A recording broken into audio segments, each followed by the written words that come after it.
Does anybody know? How much time do you have before they either literally or figuratively hang up on you? Before you're losing the game? How much time do you have?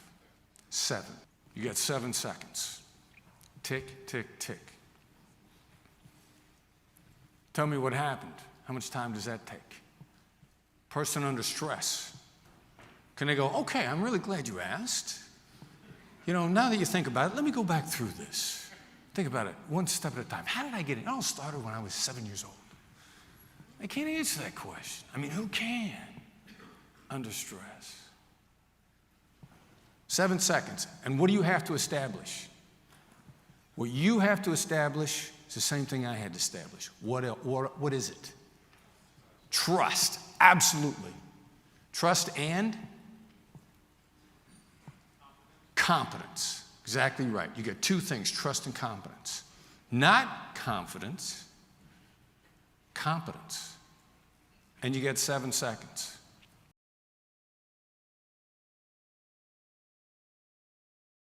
Getting back to the question of the through line, what is it that you've noticed through your life that grabbed your attention and landed you in what you're doing? Yeah, great question. You really got me thinking, and maybe 2 different things. I mean, the first one is, I like figuring stuff out. My father had a very figured out attitude, his approach to life, and then growing up in under my father's roof. I mean, he expected his kids to work and to figure things out. So I think it was, and I had no choice. Like, my older sister and I, my dad wanted a new garage. He handed us, we had an old garage in the backyard. He handed us crowbars and said, go figure out how to tear the old garage down. I think it was about 11 or 12 years old at the time. So, but I've always enjoyed figuring things out. And I think that's the biggest piece. Did you go through a phase, because, I'm now seeing my grandchildren, and, kids can be a little bit ornery. Did you go through a phase where he said, figure it out, where you pushed back a little bit, but then as soon as you got into it, you got the self-satisfaction. Hey, it's pretty neat figuring stuff out. You feel pretty independent. Was there a rebellious streak in you at all? Yeah, and everybody has one at some point in time, and it manifests itself in different ways. So no, I was never openly rebellious. There was a period of time when I was about 18 years old that I literally, my father never struck me the way, a man would strike another man. He spanked me when I was little, not a whole bunch of times, but when I got to be more his size, he never struck me. And I made him angry enough, for good reason, when I was 18, that I was sure that he was going to pummel me. But what happened? What happened? I just became at the summer between my senior year in high school and my freshman year in college, I became just useless, just completely apathetic. He sent me out on tasks, and I would do a horrible job. I was utterly useless. And he, at some point in time, he's paying me. He's not paying me to be useless. I remember he had enough, and he had, in his business where his office was in Mount Pleasant, Iowa. I remember him taking me in the alley behind the office and beginning to completely lose his cool at me. And I was certain that, and I knew my father was very good with his hands. I never saw firsthand, but I knew stories of him brawling when he was in the Marines. I was certain he was going to pummel me, and he did not, but he did get my attention. Do you think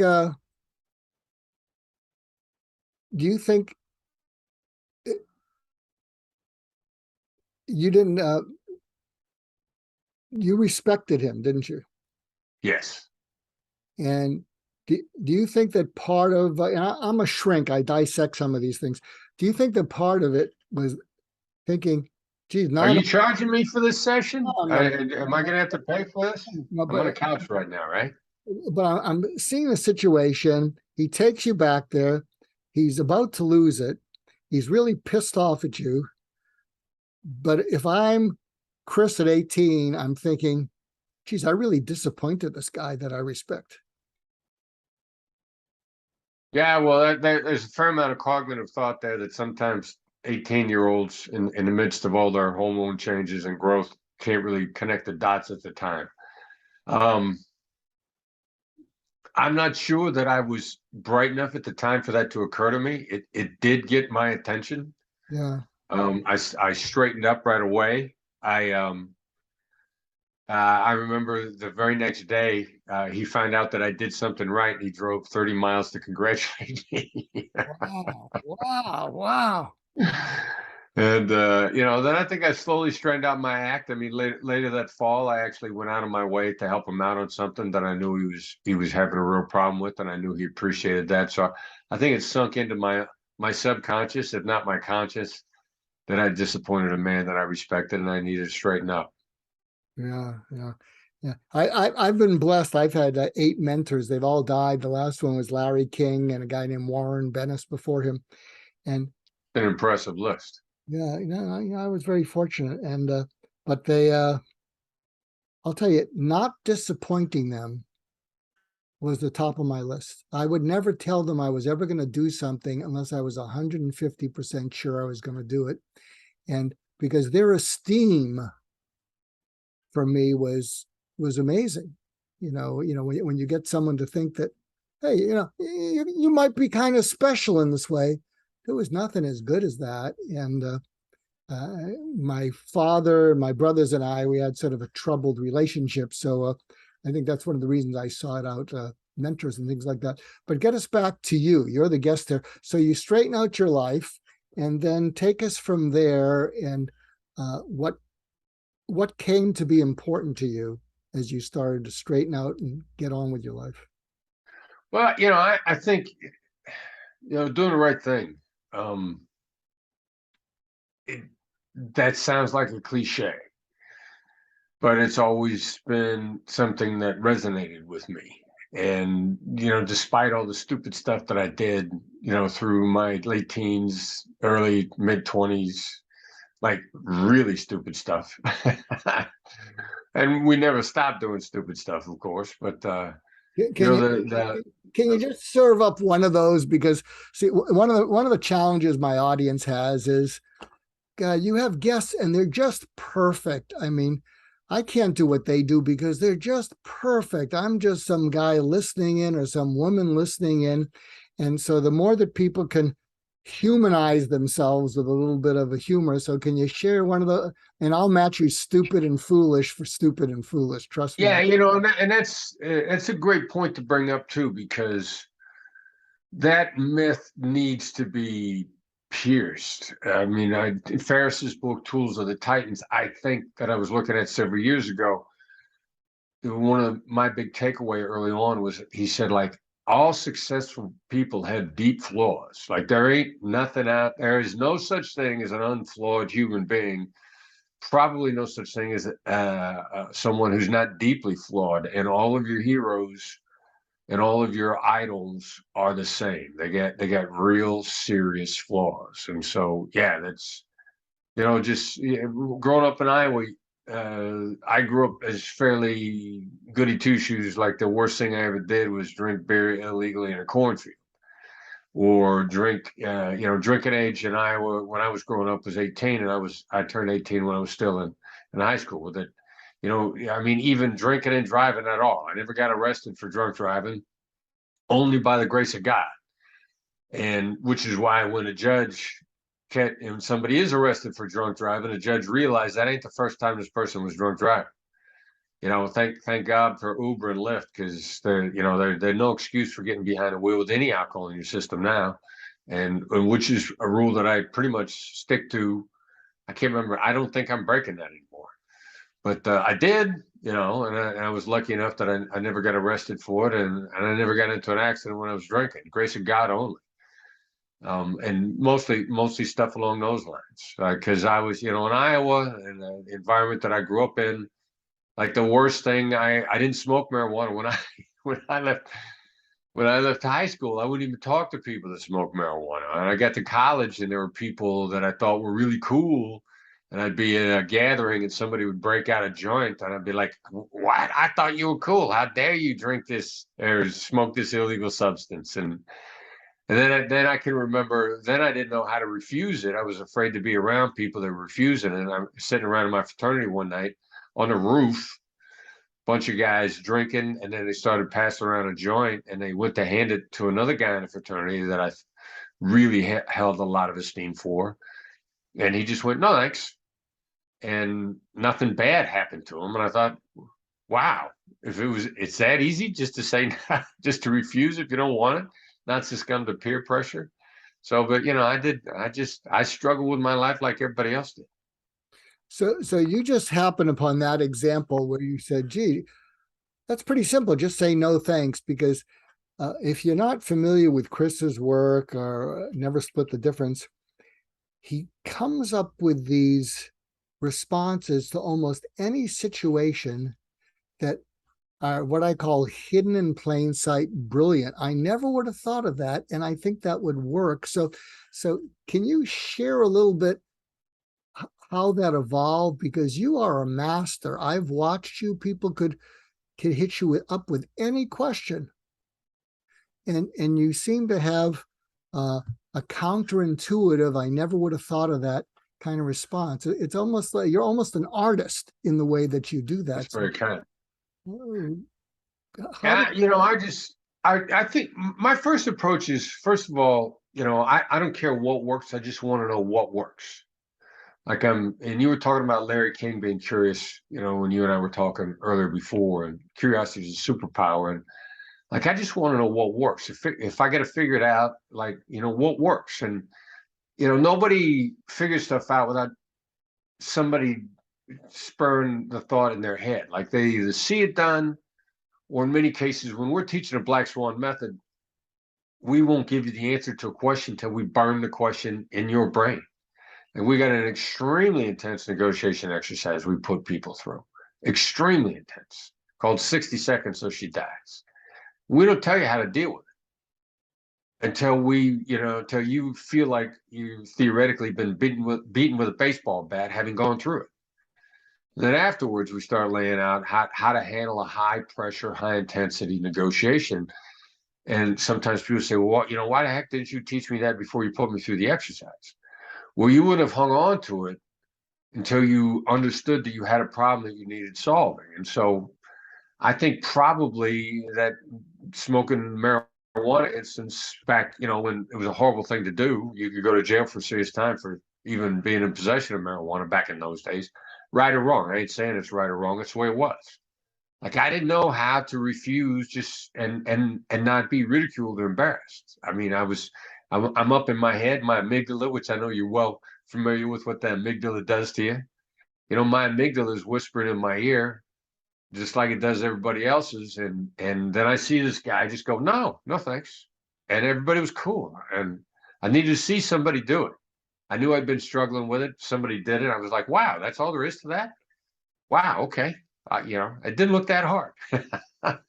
So can you share a few nuggets of whet people's appetites, that some of the things that you've observed, you've learned, you've taught, that when people hear it, they'd say, that's not so hard, and that would work.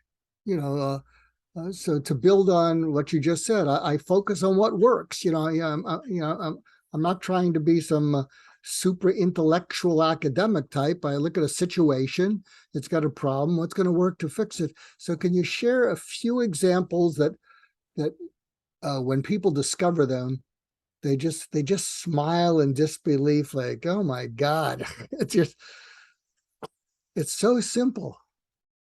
Well, yeah, the opening story in Never Split the Difference revolves around the phrase, how am I supposed to do that? And when somebody has given you a challenge that either is ridiculously difficult for you or you just can't do, like, how do you not refuse, but how do you begin to telegraph to them that this is going to be a problem? Or how do you get them to maybe change your perspective? Like, and the response is not, I can't do that. The first response is, how am I supposed to do that? And that is like transformatively effective for people negotiating with difficult situations. Now, the downside of it is, like, 8 out of 10 times, you get a 180-degree turn in the situation. Now, one in 10, I would say 2 in 10 to be generous, but 1 in 10 maybe. It doesn't work, which you get, and people that are so used to that being a home run will get back to us and say, how am I supposed to do that fail? And we say, no, it didn't fail. It just gave you a different picture of what's going on. The 1 in 10 times that somebody turns right back on you and says, that's your problem. I don't care what happens to you. That's your problem. People are so flummoxed by that, they said, this failed. Well, it didn't fail. What happened was you got feedback that was different than what you expected. With that feedback, the person just blatantly told you they do not care about you in any way, shape, or form, which now you got a second decision to make. Do I want to continue? Is this a business partner? Is this a colleague? Is this a kidnapper? Is this a proverbial terrorist? But you now know what you're dealing with. And in our business and our personal life, the real answer there is move on. As hard as it is, this is who wants to stay in a business or personal relationship with somebody that doesn't care about you? But how am I supposed to do that? I learned that question from a Pittsburgh drug dealer. Well, share that story a little bit quickly. Well, we had a kidnapping in the Philippines that had gone really bad right after a really successful one. The very next one was a train wreck, the Burnham-Sabero case. 2 out of 3 of the Americans ended up dead. A bunch of Filipinos ended up dead. And in the midst of it, I knew that someone had acquired proof of life by getting one of our hostages on the phone.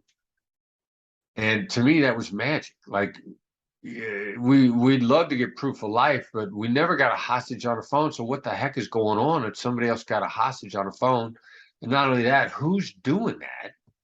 There are multiple buyers for the same hostage. This is supposed to be a buyer's market. That's supposed to be a bidding war. And it flummoxed me. Never got the answer in the case. And then there's a drug dealer and drug dealer kidnapping in Pittsburgh. A few months later, one drug dealer grabs another drug dealer's girlfriend. Now, in the United States, when somebody in your family gets kidnapped, no matter what your occupation is, you're probably going to the FBI. So this drug dealer went to the FBI in Pittsburgh. Help. So FBI hostage negotiators are riding around in the victim drug dealer's car, taping the conversations with the bad guy drug dealer, which I realize is a redundant term. But out of the blue, the victim drug dealer just asks a fair, natural question. And he says, I'll never forget the words, "Hey, dog, how do I know she's all right?" The how question. And there's this long silence on the other end of the line. And a drug dealer says, I'll put her on the phone. And that's when I went like, wow. It took, somebody like this was eating at me. I didn't know the answer. And somebody in a very practical situation who was not a sophisticated FBI hostage negotiator just asked the natural and normal question that the other side has got to allow you to ask. You may not like the way that you answer it, but this is a legit question. We started using various forms of how with every bad guy that you can imagine on Earth. And it never made things worse. And 9 out of 10 times, it made things exponentially better. At worst, they always said, that's your problem. That's actually not an escalation. And since it's more information, you're better off. But it never made things worse. Remember, you don't get in life what's fair, you get what you negotiate. If you want to become a better negotiator, click the link in the description below. That's why they're doing them carjackings. Boy gets kidnapped, father's not an American citizen, he knows his son is. He goes to the U.S. Embassy, says, my son's an American citizen, he's been kidnapped, you're supposed to help me. They say, the FBI is going to be there to help you. Now, I don't know what went through his mind when he was told that the FBI was going to be there to help him. I can imagine it was probably something equivalent of 15 minutes later, he's going to hear on the front door, and these guys will be there. They might even have FBI hats on, so you know they're FBI agents. But instead, about 15 minutes later, he gets a call from some guy in Washington, D.C. named Chris Voss, and he literally says to me on the phone, "You're in Washington, D.C., how you gonna help me? How much time do I have before this father hangs up the phone? You're me. What do you say?" Seriously, what would you say? Gonna get your son back. Logic. Lay some reality out to him. Tell me what happened. Interesting. Who thinks tell me what happened is an open-ended question? It's a command. And it's a statement. Tell me what happened. When you run into people in your businesses, what's the first thing they say to themselves, especially if they're under stress? Is it any different than what this father said to me? Do you have any less time? And what you need to establish, you know how much time you have? Does anybody know? How much time do you have before they either literally or figuratively hang up on you? Before you're losing the game? How much time do you have? 7. You got 7 seconds. Tick, tick, tick. Tell me what happened. How much time does that take? Person under stress. Can they go, okay, I'm really glad you asked. You know, now that you think about it, let me go back through this. Think about it one step at a time. How did I get it? It all started when I was 7 years old. I can't answer that question. I mean, who can under stress? 7 seconds. And what do you have to establish? What you have to establish is the same thing I had to establish. What is it? Trust. Absolutely. Trust and competence. Exactly right. You get 2 things, trust and competence. Not confidence, competence. And you get 7 seconds. What do you say?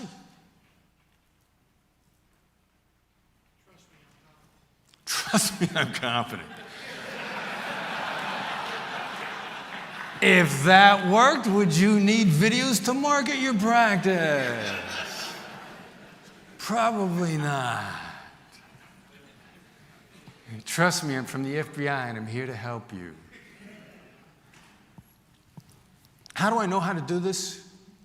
Because I did it wrong in the past. The first time I was in the Philippines on a case, and I'm going to touch on it before we get done here this morning, they walked me into a room that the heads of the government are all there from the Philippines. I'm there at the express personal invitation of the American ambassador. The head of the FBI in Manila has gone to the ambassador and given him my name and said, we need this guy, and we have to officially invite him to come and help, and we need to walk him into this room where everybody except the president of the Philippines is going to be. The Secretary of Defense is going to be there. The head of the police is going to be there. Police in the Philippines is the National Police Force, so the head of the police is the equivalent of a cabinet-level position. And at the time, the president's 2 closest personal advisors were the Secretary of Defense and the head of the police. The only reason the president of the Philippines wasn't in the room is because then his personal confidential advisor was. And in sum and substance, they said to me, how are you going to help us? And I took this as the opportunity to lay out my resume. FBI agent, so many years. Joint Terrorist Task Force, New York City. Winner of the Attorney General's Award. Winner of the FBI Agents Association Award for Distinguished and Exemplary Service. Not only teach from the book at Quantico now, I wrote the book we teach from. Not only trained by the FBI, but trained by Scotland Yard as well. Laid out my extensive credentials, and I could tell you they were suitably unimpressed. They may as well have yawned in my face. Why is that? You guys know why. If your credentials showed that you knew what you were doing, you would never hire the wrong person in your firm, and you would never fail, would you? Your credentials correlate loosely with whether or not you know what you're doing. Loosely. What I say to this father? Simple. Here's what I said. All right, Haitian kidnappers are not killing kidnap victims these days. I realize that's really stupid because they kill each other at the drop of a hat, but they're not killing kidnap victims. Now, today is Thursday, and Haitian kidnappers love to party on Saturday night. If you do say the things I want you to say, when I want you to say them, we're going to have your son out late Friday or early Saturday morning. He said, tell me what you want me to do. And we had his son out Saturday morning. So let's break down a little bit of what I did do, and also, more importantly, what I didn't do. By the way, through the course of the kidnapping, the father never asked me how many kidnappings I'd worked. He never asked me how long I'd been an FBI agent. He never asked me how long I'd been a hostage negotiator. He never asked me if I spoke French or Creole, the languages. He never asked me how many times I'd been to Haiti. You guys may have asked yourself, this guy's a lead international kidnapping negotiator, and he's negotiated all over the world. How many languages does this guy speak? By now, the answer to that is abundantly clear, barely one. How many times I've been to Haiti? You guys know how many times I've been to Haiti? No, I've never been to Haiti. Never asked me that. None of those typical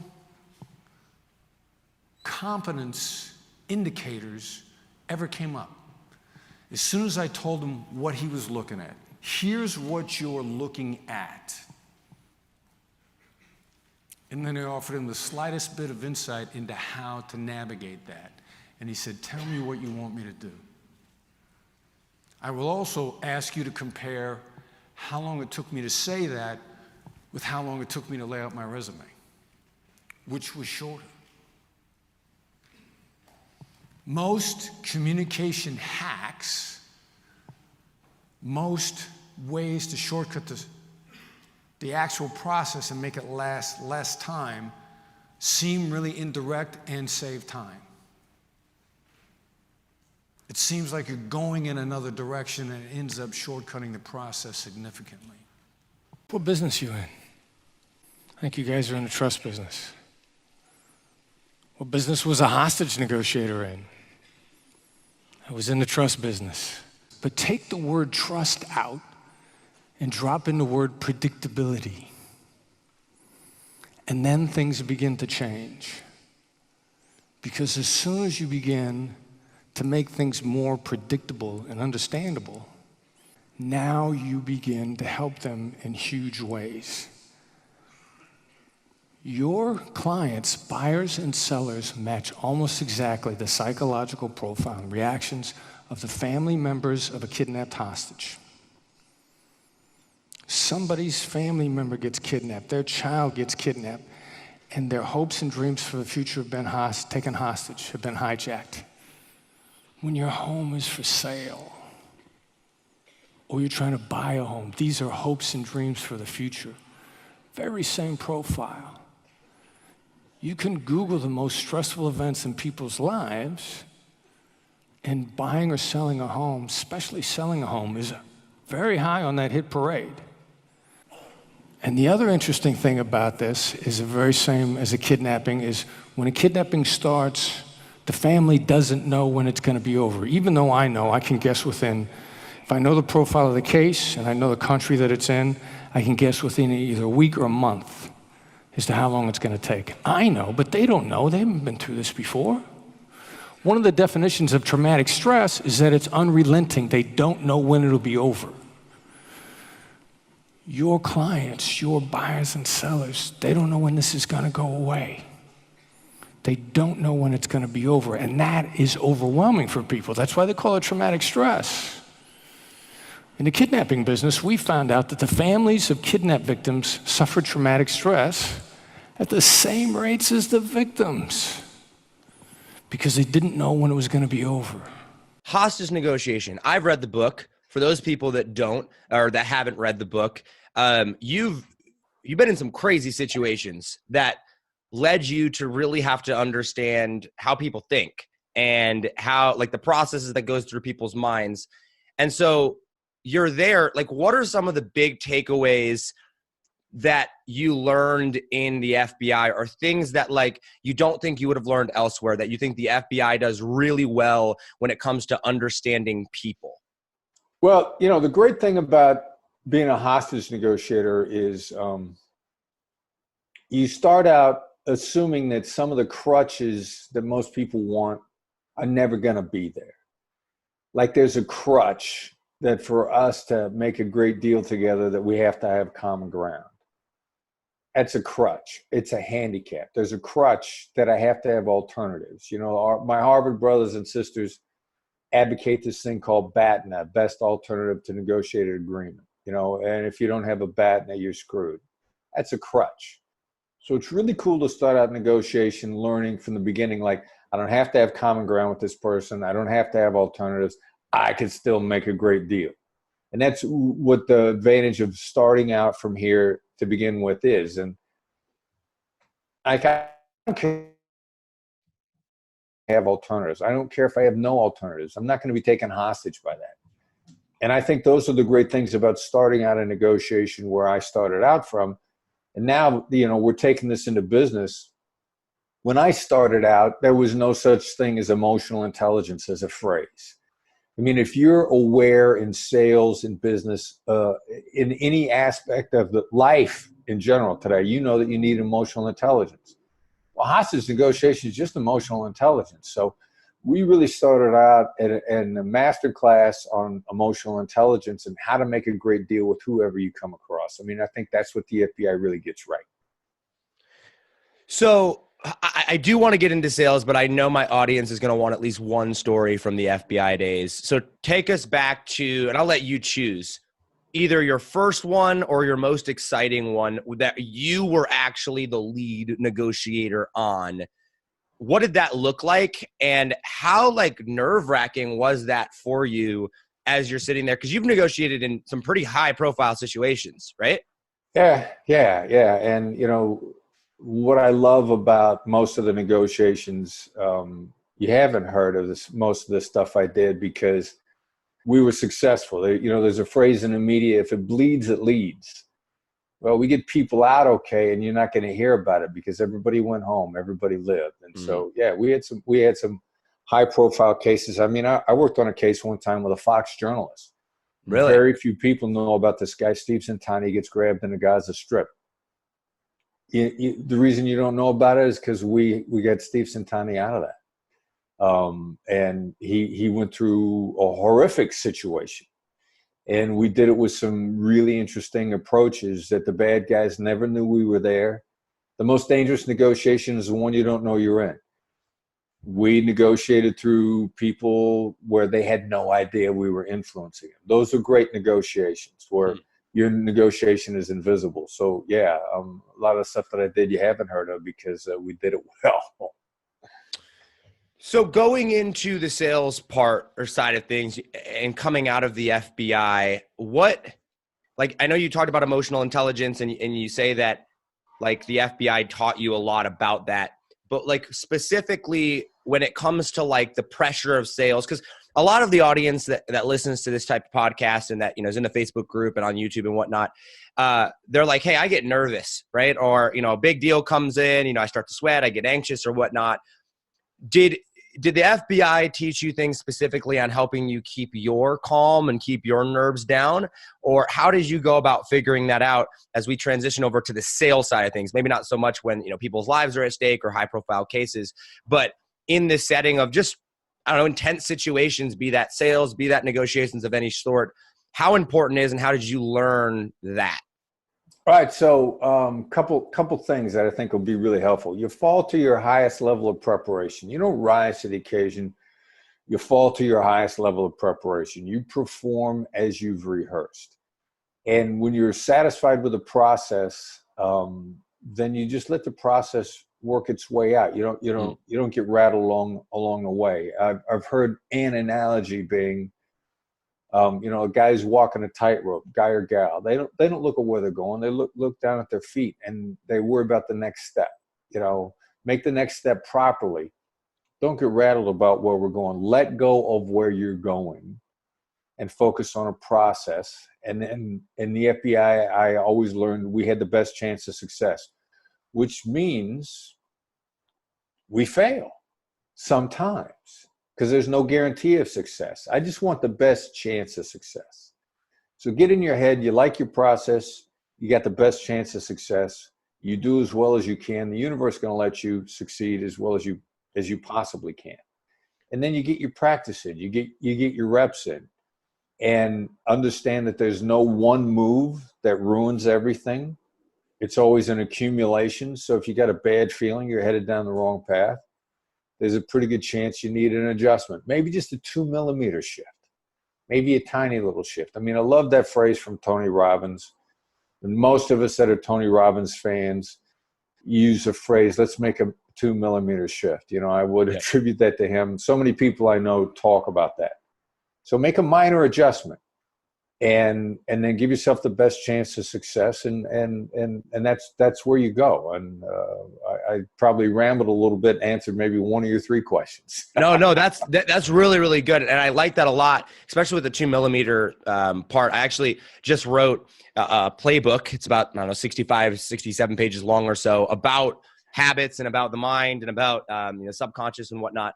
And I talk about that specifically in there, not the 2 millimeters, but I say that like when you're going to change your life, when you're going to go try to rewire your identity, your brain, like you don't start out by trying to go and change every single area of your life. You certainly don't try to do your biggest habit and try to eliminate it just like that. You start at the root cause and you adjust it just a little bit. And those, I don't know, who is it? What's his name? Peter Seng, I think is his name. The American systems guy was like, hey, the smallest changes yield the biggest results, but the areas of biggest leverage are often, the hardest to find. And I think that's super important to recognize and understand. All right, guys. Chris Voss here, author of Never Split the Difference, CEO of the Black Swan Group, a team of negotiators that really will help you get better at negotiation. Today, what I want to talk to you about is negotiating smarter, not harder. How do we negotiate smarter, not harder? Well, the first thing is to think about how we treat the word maybe and things that sound like maybe. I'm kind of shocked, maybe not shocked. How many people use maybe or something that masquerades as maybe in the negotiations? We use exercise on a regular basis that we do with our clients when we're training them. We call it 60 seconds so she dies. You get a role play a hostage negotiation where I am the bank robber. And I get you started. I say I need a car in 60 seconds so she dies. Only problem is the first rule of the negotiation is I've already told you that you can't give me transportation. And the first thing I do is I turn around and ask you for a car.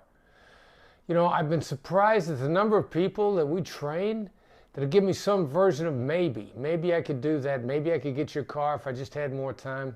This overall theme of how to negotiate without bargaining. And again, it gets back to how do you negotiate smarter, not harder. Well, treat every maybe like it's a no, or anything that sounds like a maybe. Treat it like it's a no.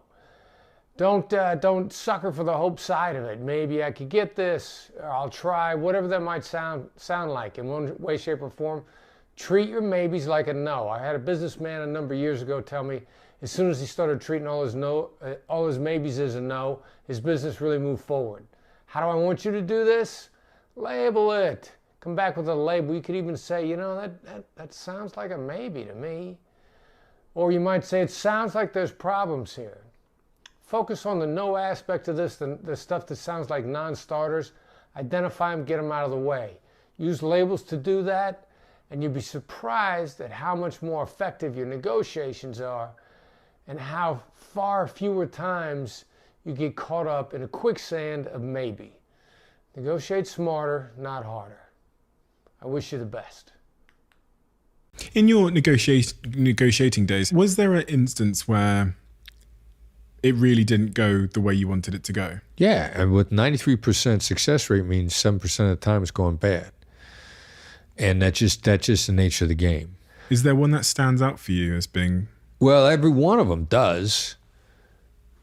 But then the issue is, do you learn? Like Nassim Nicholas Taleb would call it post-traumatic stress growth.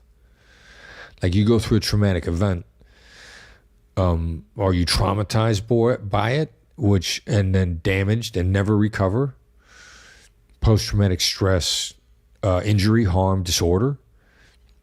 Or is there post-traumatic stress growth, where you took that and decided to be better than you ever were before because you never want to let that happen again? When I say this, what is the incident that comes to mind? Well, the first one that people died in was the second case that I worked in the Philippines, the Burnham-Sabero case. And early on, before we could even get our arms around like a situation that was moving really fast, and the Philippine military was engaged in chasing the bad guys, and a chase had been on for weeks. Guillermo Sabero was murdered by the Abu Sayyaf about 21 days into that case. They had already killed a number of Filipinos prior to that. And as they moved across the landscape and the oceanscape and island to island south of the Philippines, they would kill hostages and pick up new hostages because there were people in their way all the time. So that was an ugly case from the beginning to the end. In the end of it, the 2 of the 3 remaining hostages were killed in a botched rescue attempt, and they were shot by friendly fire. Philippine Scout Rangers inadvertently stumbled over the Abu Sayyaf encampment, didn't realize it was one that had hostages in it, just opened fire. They recognized it as a terrorist encampment, formed a skirmish line on the trees on the uphill side, and just started pouring rifle fire down into the camp. And so that was the first time that I'd worked anything where people had gotten killed. Does that stay with you? Yeah, it does. It does. And I felt sorry for myself for a long time. And it's not like I'm happy about it, but I'll never remember the moment that I got the call, 5:30 in the morning. I was in Washington, D.C., where I lived, and a voice on the other end of the phone said, "I've got bad news. Martin is dead." And it was just a few hours after Martin Burnham had been killed and Deborah Yap, the Filipino hostage, had been killed. Martin's wife, Gracia, was wounded and lived. And I'll never forget, that was the worst, that to that point and since, was the worst personal moment of my professional career. And I used to say it's the worst moment of my personal career until I was hearing another hostage negotiator talking about a siege he was in where an infant had died, had been killed. And I remember sitting there watching him talk about it, and he's still very definitely dealing with the scars and the wounds from having been the negotiator on scene. And I remember him saying, like, I don't know why I keep telling, giving these presentations, maybe I just want people to know something bad that happened to me on a winter's day. And I was sitting there thinking, bad for you. That wasn't your blood. It wasn't your child. And I thought, we're taking on too much because it wasn't a member of our family. It wasn't my brother, wasn't my significant other, wasn't my son that got killed. And that's when that's when I realized I had to put that stuff in perspective. It wasn't doing anybody any good for me feeling sorry for myself. I couldn't. And the changes we made as a result of the Burnham-Sabero case saved lives.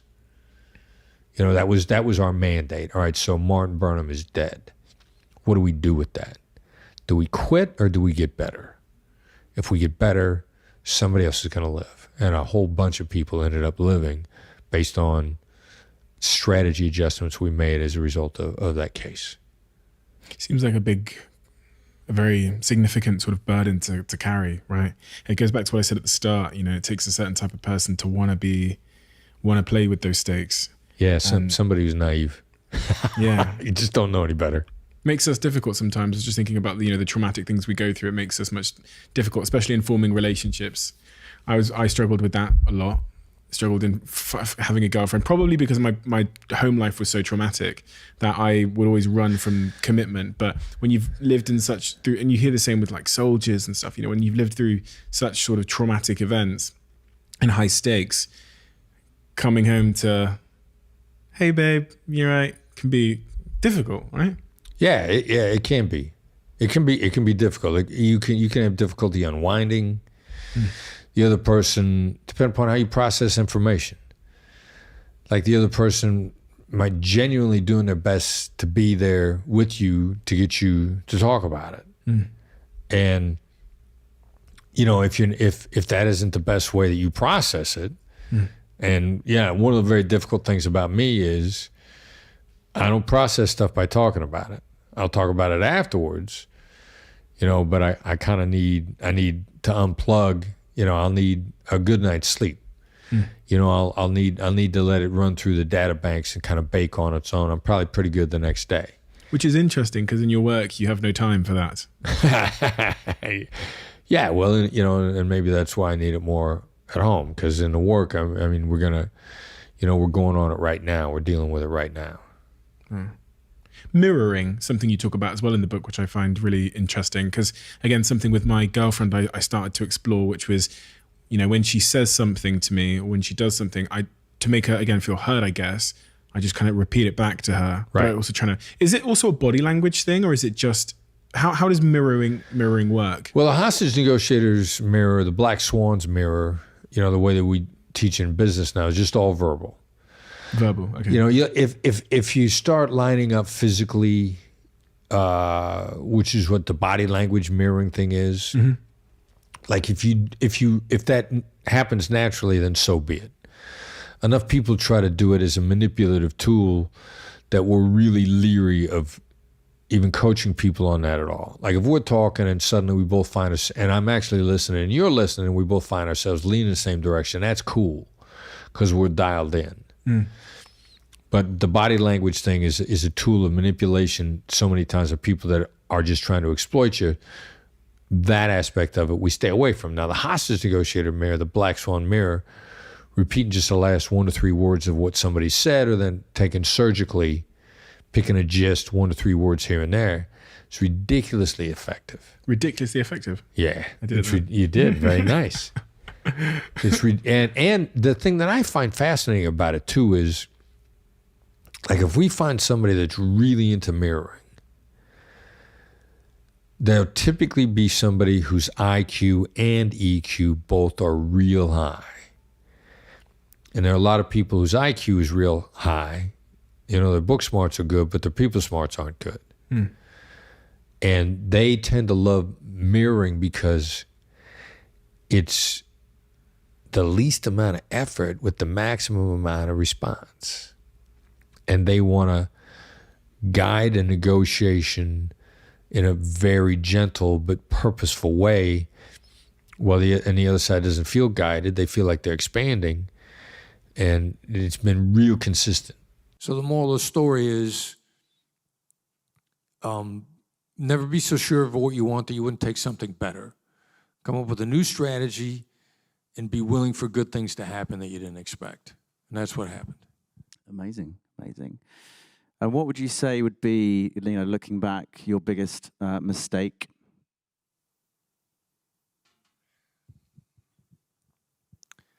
Wow. There's so many. You know, and well, it was really in a previous case that I was talking about where things went bad. Because our mistake was,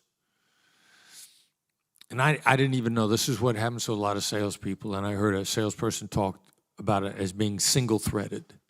Like I'm at a sales conference a couple years ago, and this woman's talking about, you know, she had a great relationship with the person on the other side, and she thought the deal was going down, and they got a signed agreement, and then he took his agreement back to his company, and they said, no, we're not doing this, and since you separated yourself from us and agreeing to this, her counterpart, not only did she not get the deal, but they got fired. Her counterpart got fired. Subscribe to the Black Swan Group's negotiation newsletter, which is free. Doesn't cost you anything. I had a colleague at the FBI that used to like to say, if it's free, I'll take 3. Here's how you subscribe to The Edge if you're in the United States. Send the text to, the number is 33777, that's 33777. The text message that you send is Black Swan Method to 33777. Comes to your email inbox on Tuesday mornings when you're ready to rock and roll and get after the week.